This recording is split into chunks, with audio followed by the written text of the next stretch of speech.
Ever wonder where most of the food you eat every day comes from? Well, about 60% of the food you eat is carbohydrates. As you can probably tell from its name, carbohydrates contain carbon, hydrogen, and oxygen. But where do these atoms originally come from, and how do they join together to make delicious foods like fruits and pasta? It actually all starts with the air you are exhaling at this very minute, specifically the carbon dioxide molecules. Plants are going to breathe in this very same carbon dioxide through pores in their skin called stomata.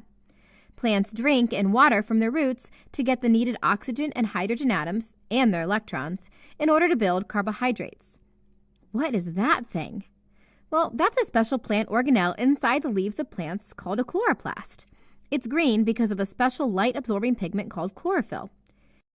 Each leaf has about 44,000 cells, and every cell can have anywhere between 20 to 100 chloroplasts. That's up to 4,400,000 chloroplasts.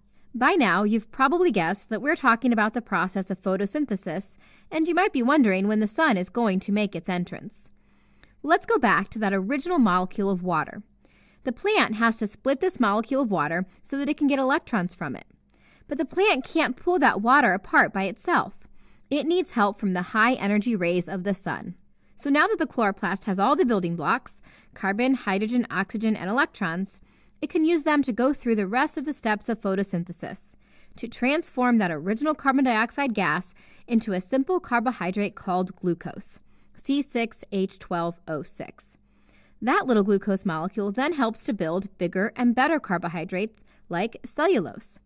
Cellulose is a type of carbohydrate found in plants that our body cannot break down. We call it fiber, and we eat it in vegetables like lettuce, broccoli, and celery. Plants use cellulose to keep themselves strong. The plant could also turn that glucose into starch, a large molecule that stores energy for the plant. We love eating starch from plants like potatoes, corn, and rice. So you see, when we eat plants, we're actually benefiting from